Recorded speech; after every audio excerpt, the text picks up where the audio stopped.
мектебіміз 2023 жылы ашылған, осы Қарасай ауданында алғашқы халықаралық мектепте аштық. Қазақ-Британ халықаралық мектебі, енді қазақ өзіміздің госстандартты орындаймыз деп, балаларды қазақи тәрбие береміз, ұлттық тәрбие береміз деген мақсатта. Қазіргі таңда бізде сол Кембридж бойынша 3 лицензиямыз бар. Енді әрі қарай тағы да 2 лицензия алу керекпіз.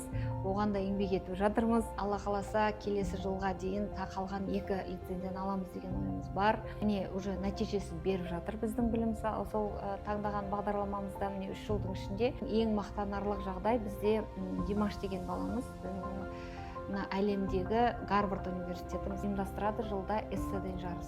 Европа, Азия елдеріндегі 10 000 баланың ішінен 10 топ эссеға финалға жолдама алды.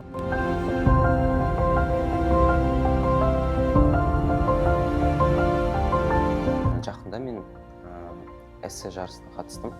Ол эссе жарысы негізі бүкіл әлемге арналған, және ол жақта 3 категория бар. Креативті категория, аргументативті және журналистикалық. Менің эссем сол ең бірінші креативті категорияда болды. Тақырыптың өзі мынандай кішкене қызықтау тақырып болды. Бір үйдегі бір объекттің перспективасынан жазу керек болды. Мен енді кішкене қызықтау креативті ойландым. Мен недегі кухнядағы раковина туралы жаздым.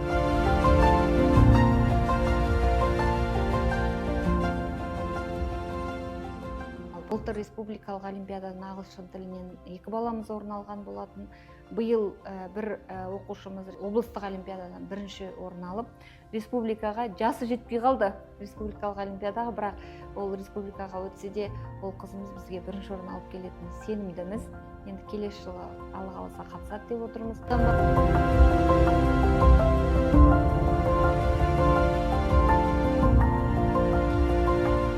КБС мектебінде 8-ші сыныптан бері оқып жүрмін. Биыл мен облыстық олимпиада жеңімпазы атандым ағылшын тілі пәнінен. Республикаға жолдама алдым. Мен негізі балалық шағымнан бастап ағылшынға қызыққаннан, және де бәсекелі атмосфераны жақсы көргеннен сол олимпиадаларға қатысуға қызығушылығым мол. Одан басқа енді бізде қазір PBL жоба деген бар, Problem Based Learning. То есть балаларға жылда біз бір тапсырма береміз. Мына ғылыми жұмыс береміз. Ғылыми жұмыс, олар өздері бір тақырыпты алып, соны зерттеп, өздерінің түйген ойын, оны қалай дамытады, университеттермен, профессорлармен бірге жұмыс істейді. Сол кезде былтыр бізде бір баламыз сол тақырып бойынша балапандарды бояп көрген. Биыл сол баламыз сол тауықтарға, балапанға қызығып, өзінің үйінде мини-инкубатор ашып, осы жылы 35 балапан шығарған. Менде не болған? Түрлі түсті балапандар эксперимент, краска қалай әсер ететініне. Екіншіден, бұл өмір беру балапанды жұмыртқаларға эксперимент жасағам. Олардың толмай тұрып жұмыртқаның ішіне краска инъекция алғам, сөйтіп 18 күн ба, 17 күн инкубацияда тұрады. Содан кейін түрлі түс болып шығу керек. Сөйтіп түрлі түс болып шықты мен. Балапандың үстіндегі түс қанша уақыт дайын сақталады? Ол бір ай ма, 2 айда уже жоқ болып кетеді. Сол үшін ол қатты әсер етпейді оған, балапанды өмірлеріне. Қазіргі сәтте менде 35 балапан бар. Енді айтайын дегенім, осы біздің жетістігімізге жетіп жатқан балалардың екеуі бізде грантта оқиды.